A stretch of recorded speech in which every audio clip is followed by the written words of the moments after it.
नमस्कार मित्रांनो, सुस्वागतम.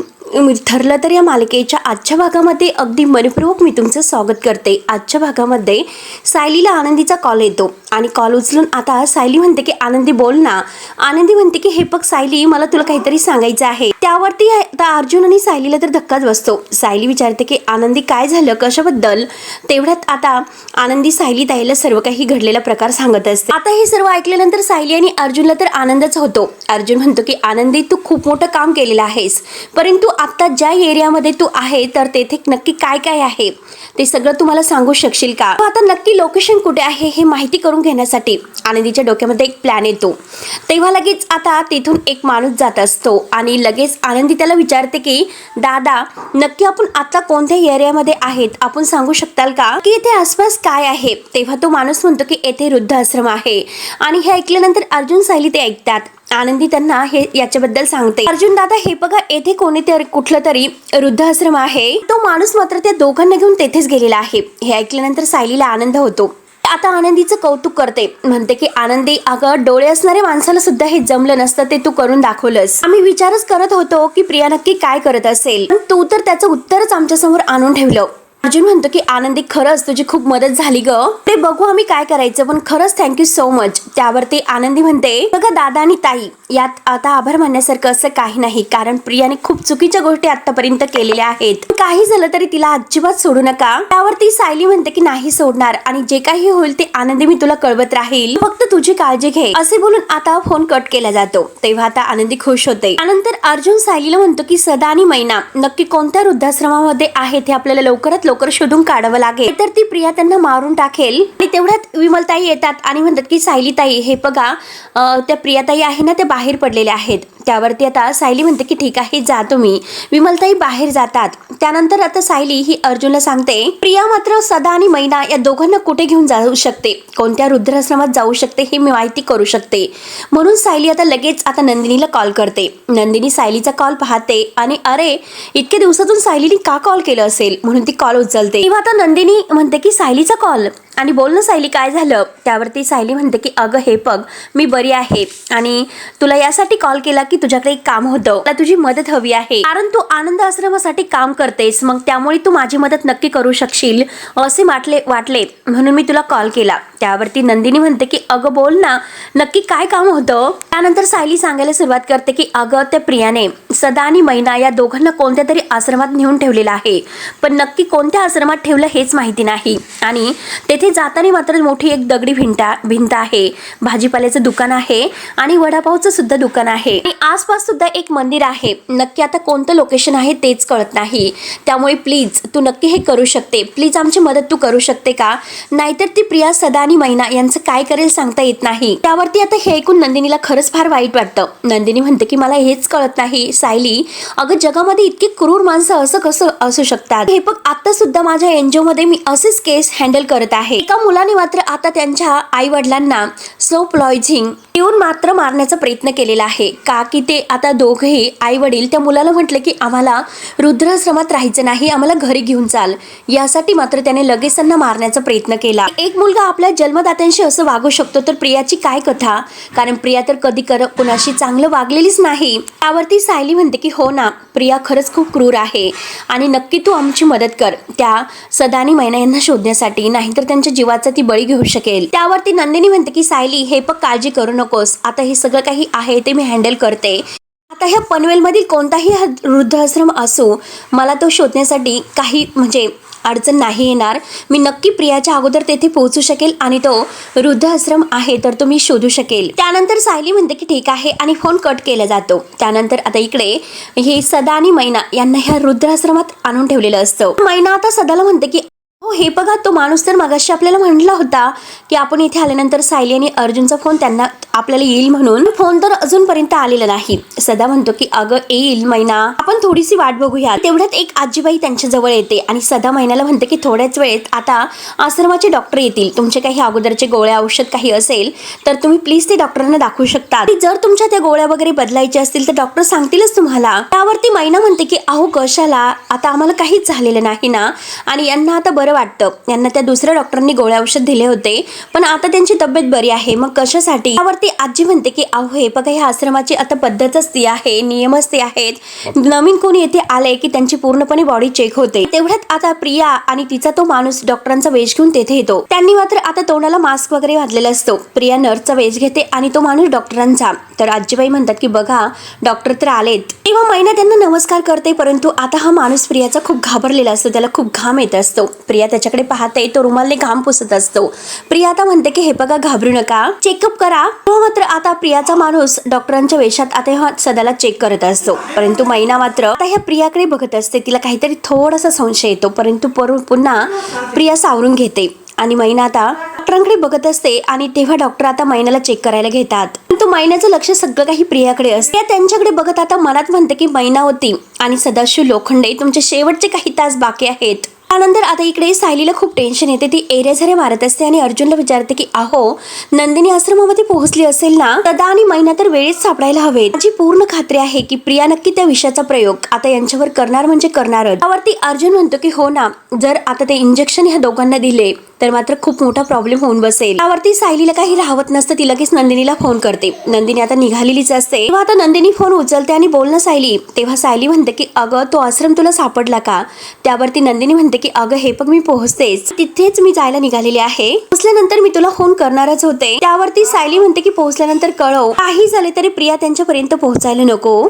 आणि नंदिनी तिला म्हणते की हे बघ अगं, त्या प्रिया मात्र दोघांच्याही केसाला धक्का लागू शकणार नाही, त्यामुळे मी लगेच तिथे पोहोचते आणि पोहोचल्यानंतर तुला सगळं काही कळवते. म्हणून सायली आता देवीआईला अगदी मनामध्ये हात जोडते आणि प्रार्थना करत म्हणते की प्लीज देवीआई, तू नंदिनीच्या पाठीमागे राहा, तिला त्या वृद्ध आश्रमात पोहोचण्यासाठी नक्की मदत कर. त्यानंतर आता इकडे आश्रमामध्ये मैना मात्र प्रियाकडे बघत असते आणि तिला म्हणते की पोरी, अगं तुला कुठेतरी बघितल्यासारखं वाटतं ग, त्या अगोदर आपण कुठे भेटलेले आहोत का? आता प्रिया काही बोलत नाही, फक्त नाही म्हणून मान डोलावते. मैना म्हणते की नाही ग, तुझे डोळे फक्त मला अगदी ओळखीचे वाटतात, कारण असं वाटतं की नक्की आपण कुठेतरी भेटलेले आहोत, कारण आता फक्त तुझे डोळेच मला दिसतात. पण प्रियाने चेहऱ्याला आता तो मास्क लावलेला आहे. मैना म्हणते की तुझ्या तोंडाचा तो टोपडा आहे तो बाजूला कर बरं, तुझा चेहरा बघून दे मला. आणि तेवढ्यात मात्र प्रिया आता कावरीवावरी होते. तर तिचा तो जोडीदार म्हणतो की हे बघा, तुमच्या दोघांच्याही रक्तामध्ये हिमोग्लोबिन याची कमतरता आहे, त्यासाठी मात्र तुम्हाला दोघांनाही एक एक इंजेक्शन द्यावं लागेल. त्यावरती साधा म्हणतो की नको डॉक्टर, इंजेक्शन वगैरे काही नको, गोळ्या वगैरे असेल तर देऊ शकतात. त्यावरती मात्र आता प्रियाचा माणूस डॉक्टरांच्या वेशात आलेला आहे. तो म्हणतो की घाबरू नका,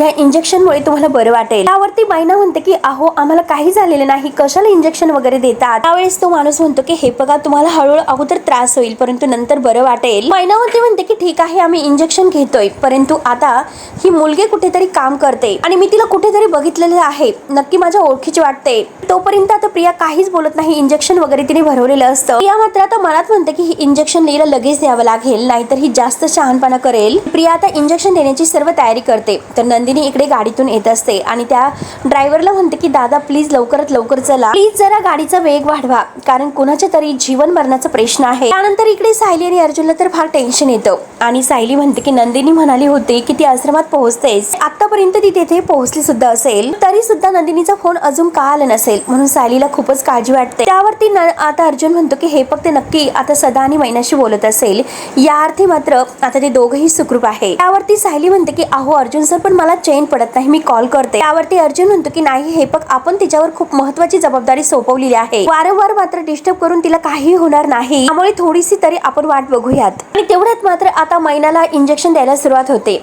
मैना हात पुढे करते आणि टोचणार नाही ना सुई, कारण ती खूप घाबरलेली असते. आणि तेवढ्यात आता तो प्रियाचा माणूस म्हणतो की नाही हो, नाही टोचणार, आणि तो लगेच आता सुई टोचायला जातो. तोच लगेच तेथे नंदिनी येते. नंदिनी त्याचा हात धरते आणि थांबा असं म्हणते. तेवढ्यात मात्र आता नंदिनी अगदी त्याचा हात धरते आणि इंजेक्शन आपल्या हातात घेते आणि विचारते की कोणतं इंजेक्शन देत आहात. तेव्हा तो खूपच घाबरतो. इंजेक्शन नक्की कोणतं देतोय हेच काही सांगता येत नाही. तर प्रिया खूप घाबरते. नंदिनी तिच्या समोर येऊन उभी राहते. प्रिया म्हणते की हा चुकीचा डॉक्टर इंजेक्शन देत आहे, मी त्यांना सांगत होते, पण तो ऐकायला तयारच नव्हता. नंदिनी काही न बोलता तिच्या तोंडाचा मास्क काढते आणि बाजूला फेकते. तेव्हा आता सगळ्यांना प्रियाचा चेहरा बघून खूप मोठा धक्का बसतो. त्याच वेळेस आता प्रिया तिथून पळून जाणार, तोच नंदिनी तिच्या हाताला धरते आणि सगळ्यांच्या समोर एक सनकणी तिच्या कानामागे ठेवून देते.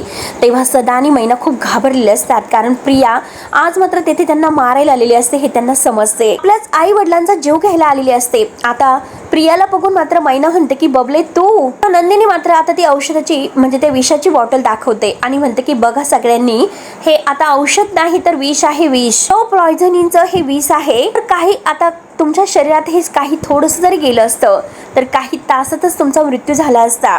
सो पॉयझनिंग हे औषध बघून मात्र आता सदा खूपच चिडतो. सदा आता बबलीला म्हणतो त्याच्या आई बाबांना मारायला निघालीस, कुठे फेडशील हे पाप. त्यावरती आता प्रिया म्हणते की नाही हो बाबा, अहो मी तुम्हाला मारायला नव्हते आले तर तुम्हाला वाचवायला आले होते. कारण हा डॉक्टर मात्र तुम्हाला विषाचं इंजेक्शन देणार आहे हे मला अगोदर पासून माहिती होतं, म्हणूनच मी नर्स म्हणून तुम्हाला वाचवायला आले होते आणि याला धडा शिकवायला आले होते. त्यावरती आता सदा आणि मैना रागाने तिच्याकडे बघतात. तर नंदिनी म्हणते की अगं तू किती खोटं बोलशील अजून, अगं तुझं खरं रूप काय आहे हे आम्हाला सगळ्यांना माहिती आहे. शिप म्हणजे सायली आणि अर्जुनच्या वेळीच लक्षात आले की तू इथे येऊन काय करणार होतीस. तुला थांबवण्यासाठी मला त्यांनी इकडे पाठवलं होतं. वर मात्र तूच कांगावा करून दाखवतेस. तेव्हा आता सदा आणि मैना आता स्वतःकडे बघत असतात म्हणजे एकमेकांकडे. आणि तेवढ्यात आता प्रिया ही म्हणते की हे बघ नंदिनी, असं काही नाही, प्लीज तू माझं ऐकून घे, माझ्यावर विश्वास ठेव, असं खरंच काही नाही. तेव्हा आता नंदिनी तिच्यावर खूपच चिडते आणि बास कर, तुझी ही नाटकं बंद कर असं आता रागाने तिला म्हणते.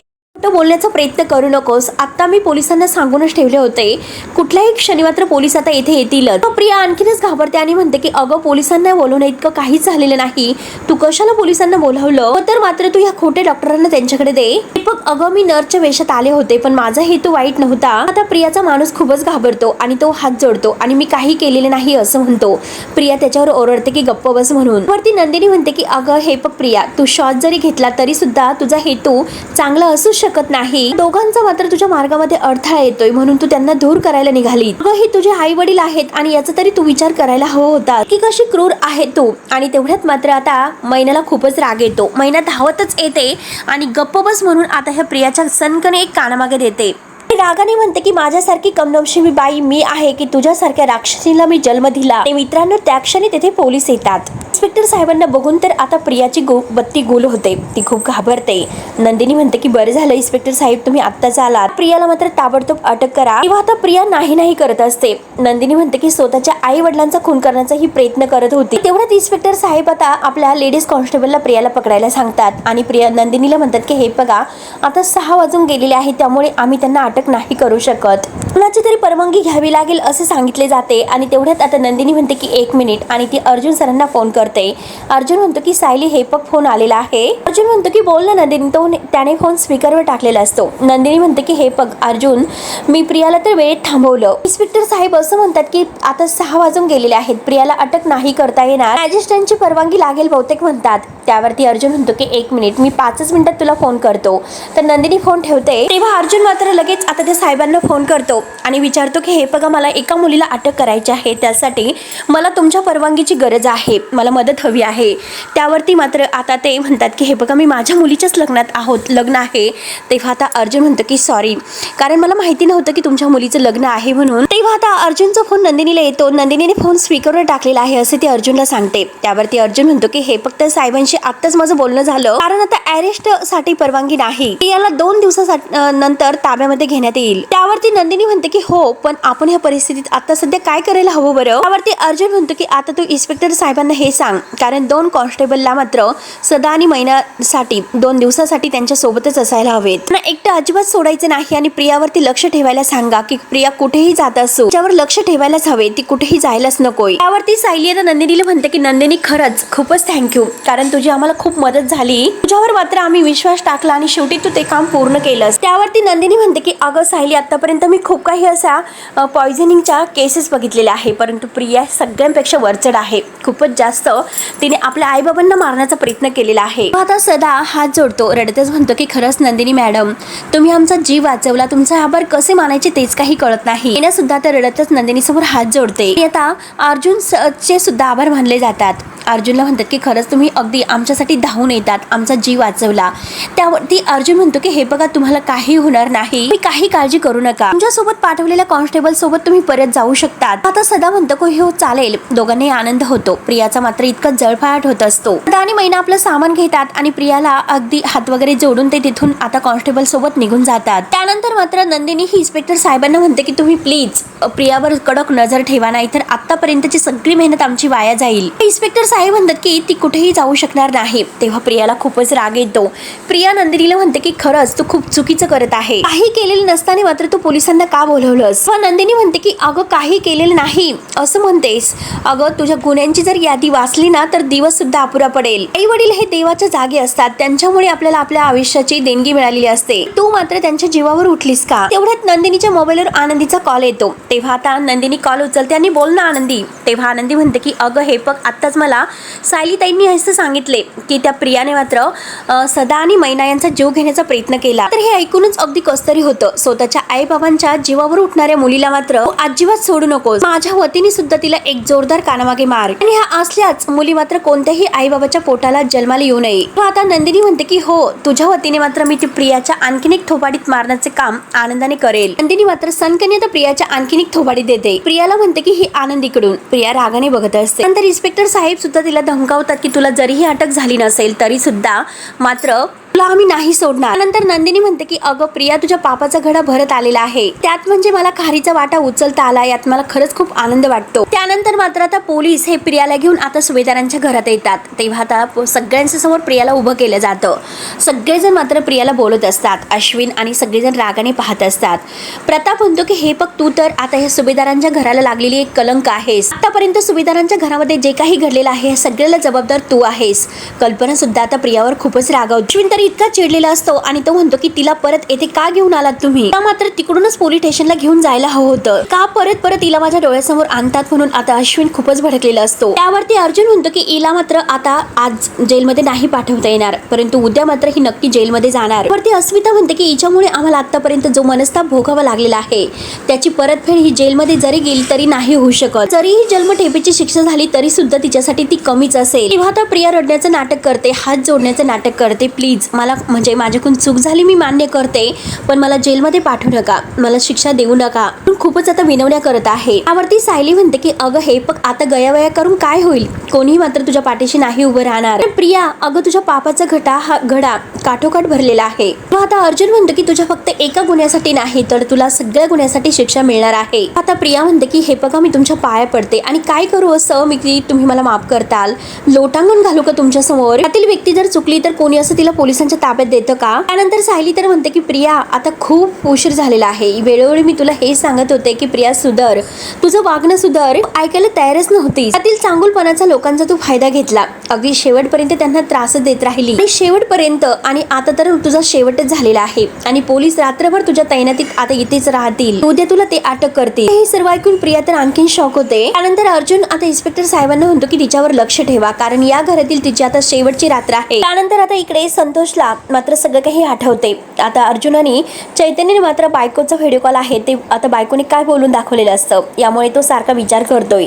अर्जुन आणि सायली खरंच आपल्या पाठीशी आहेत, आपल्या बायकोचं ऑपरेशन करतात, म्हणून तो आता विचार करतो आणि शेवटी त्याचा निर्णय घेतो. इन्स्पेक्टर साहेब त्याच्या जवळ येतात, विचारतात की काय झालं. तो इन्स्पेक्टर साहेबांना म्हणतो की हे बघा, मी कोर्टामध्ये अशी साक्ष दिली होती की शांताचा खून मी केलेला आहे, पण आता मला माझी साक्ष बदलायची आहे. सगळं काही खरं खरं मला सांगून टाकायचं आहे. तेवढ्यात मात्र इन्स्पेक्टर साहेब लगेच अर्जुन सरांना हे सर्व सांगण्यासाठी फोन करतात.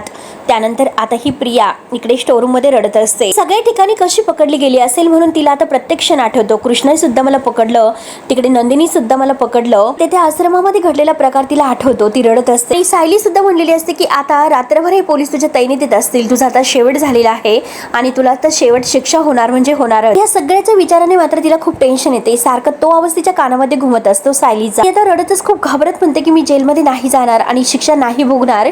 त्यानंतर आता सायली आणि विमलताई मात्र आता ह्या पूर्णाईची खोली साफ करत असतात. विमलताई म्हणत असतात की खरंच एकदा पूर्णाई आल्या तर घर कसं भरल्यासारखं वाटेल. सायली म्हणते की हो ना विमलताई, मला सुद्धा अगदी पूर्णाई नसल्या तर करमत नसतं. तर मात्र सायली असे हाक ऐकल्यानंतर खरंच दिवस खूप छान जातो. विमलताई म्हणतात की हो ना, दिवस मात्र अगदी हसत खेळत त्यांच्याबरोबर निघून जातो. बघा ना, माझ्या बाबतीत सुद्धा पूर्णाईने नियम घालून दिलेला आहे, मला कोणीही कामवाली नाही म्हणणार, होणार सुद्धा नाही. त्यांनी तर मला आपलं मानलं, सगळ्यांनी मात्र मला आपलं मानलं. वरती सायली मोठ्या मनाने म्हणते की अहो विमलताई, तुम्ही सुद्धा आपल्या ह्या घराला आपलं मानलं म्हणून सगळ्यांनी तुम्हाला आपलं समजलं. आता सायली ऍक्टिंग करत म्हणते की विमलताई पटपट अगदी हात चालवा, नाहीतर पूर्णाई येतील आणि आता खोलीकडे बघतील आणि असं बोट ठेवून म्हणतील की विमल काय हे, मी नाही घरी तर माझ्या खोलीचा पूर्णपणे उकिरडा करून ठेवलेला आहे. विमलताई खूपच हसतात. त्यानंतर मात्र इकडे प्रिया खूपच घाबरलेली असते. नक्की काय करावं, कारण जेलमध्ये तर जायचं नाही आणि त्या सायली अर्जुनच्या हातामध्ये जर DNA चे रिपोर्ट लागले तर नक्की काय होईल आणि मी तन्वी नाही हे तर सिद्ध होईल. काही झालं तरी आता मला इथे राहायलाच नको, मला इथून पळून जायला हवं, कारण मला जेलमध्ये जर जायचं नसेल तर मला इथून निघून जावे लागेल. म्हणून ती घाईने आपली बॅग भरते, कपडे वगैरे भरते, आपल्या पर्समध्ये काही शिल्लक असलेले पैसे घाईघाईने बाहेर काढते. पैसे मोजते तर तिच्याकडे आता अगदी पुरेशी कॅश सुद्धा नसते. आणि आता इतक्याशा पैशात मी काय करू, आता सगळेजण झोपले तर मी इथून पळून नक्की निघून जाईल याचा ते विचार करते. एवढ्यात मात्र विमलला साफसफाई करताना मात्र आता त्या कोपऱ्यामध्ये एक आता थैली सापडते. ती पिशवी ती बाहेर काढते आणि सायलीला दाखवते. सायलीताई बघा हो काय आहे हे. जेव्हा आता ती पिशवी उचकली जाते तर त्यामध्ये गाडीच्या नंबरची प्लेट सापडते. सायली म्हणते की हा तर यांच्या गाडीची नंबर प्लेट आहे. त्यामध्ये आता रक्ताने भरलेलं ते पोतं सापडते आणि रक्ताने भरलेलं ते पोताचा खूप वास येत असतो आणि आता हाताचे ग्लोव्ह सुद्धा सापडतात. आता ही बॅग मात्र प्रियाने तेथे अगदी एका ठिकाणी दारात पुरून ठेवलेली असते आणि तेथून ती खाणून बाहेर काढते आणि स्वतःला म्हणत असते की ही बॅग जर आता इथे सायली आणि अर्जुनला सापडू शकते, नक्की मला आता ह्या वस्तू कुठेतरी दुसरीकडे लपवावे लागतील म्हणून तिने ती बॅग बाहेर काढलेली असते. प्रिया आता विचार करत असते की नक्की आता ह्या गार्डन पासून जर सुरुवात केली माझ्या खोलीपर्यंत तर ह्या गोष्टी इथेच मिळतील, मग नक्की आता कुठे ठेवू याचा ती विचार करत असते. तेव्हा आता स्टोर रूम मध्ये नाही, कुठेही नाही, तर पूर्णाजीच्या खोलीमध्ये ठेवायच्यात हे तिला आठवलेलं असतं. पण तेथे त्या रूम मध्ये अर्जुन कधीही पुरावे शोधायला जाणार नाही हे तिला माहिती असतं. म्हातारीची खोली आहे, म्हातारी तर देवदर्शनासाठी गेलेली आहे, मग आता तिथेच ठेवूयात. नक्की आता या म्हातारीचा फायनली आपल्याला काहीतरी उपयोग होईल असे ती ठरवते आणि आता प्रिया ती बॅग घेऊन पूर्णाजीच्या रूम मध्ये लपवते आणि आता ही बॅग मात्र प्रियाने तेथे लपवलेली आहे आणि आता ती सायली आणि विमलच्या हाती लागलेली आहे. तर मात्र आता सायली म्हणते की कदाचित मात्र हे शांता मावशीच्या खुनाचे पुरावे आहेत. विमलताई म्हणतात की अहो सायलीताई, पण ज्या कोणी व्यक्तीने मात्र शांता मावशींना मारलं मग त्यांनी आता हे पूर्णाजीच्या खोलीमध्ये का लपवलं असेल. खूप दिवस झाले ही खोली बंद होते, आपण दोघी सुद्धा या खोलीमध्ये आलो नव्हतो. आता सायली म्हणते की कारण जे कोणी ह्या व्यक्तीने केलेलं आहे ती व्यक्ती खरंच खूप हुशार आहे. व्यक्तीला असं वाटलं असेल की मी आणि हे जेव्हा पुरावे शोधायला निघू तर आम्ही घराच्या बाहेर शोधू, त्यामध्ये पुरावे नाही शोधणार हे माहिती होतं. खास करून म्हणजे पूर्णाजीच्या खोलीमध्ये तर आम्हाला संशय सुद्धा येणार नाही. त्या व्यक्तीचं नशीब वाईट होतं, पण आपल्या हाताला सगळ्यात मोठा पुरावा लागलेला आहे. आता मात्र प्रियाची काही खैर नाही असे आता सायली ठरवते. तर मित्रांनो, शेवटी हा भाग येथे संपतो. पुढील भागामध्ये प्रिया मात्र आता पोलिसांना गुंगारा देऊन तेथून रात्रीतून बाहेर आलेली असते. पोलिसीच्या मागे धावत असतात आणि प्रिया बाहेर येते आणि म्हणते की आता मी यांच्या ताब्यात नाही सापडणार, गेल्या काही दिवसात मी यांच्यापासून लपूनच राहील. ती पळून जात असते आणि तेवढ्यात आता मंजेरी तेथे आलेली असते आणि मंजेरीला मात्र प्रिया पळून जात असताना समोर दिसते. मंजेरी लगेच सायलीला फोन करते. मंजेरी आता सायलीला म्हणते की मला प्रिया इथे दिसली आणि बहुतेक पनवेल सोडून जाण्याचा तिचा काहीतरी आता हा देश आहे, म्हणून सायली लगेच आता रमाला फोन करते आणि रमाला म्हणते की काही करून मात्र आता तू प्रियाला तेथे अडकून ठेव. त्यावरती रमा म्हणते की हो ठीक आहे, निश्चिंत राहा सायली तू. वाघिणी मिळून मात्र आता आम्ही एका उंदराला पळू. आता प्रियाची काही खैर नसते. तर मित्रांनो, आता पुढे नक्की काय होतं हे बघायला विसरू नका. तोपर्यंत धन्यवाद.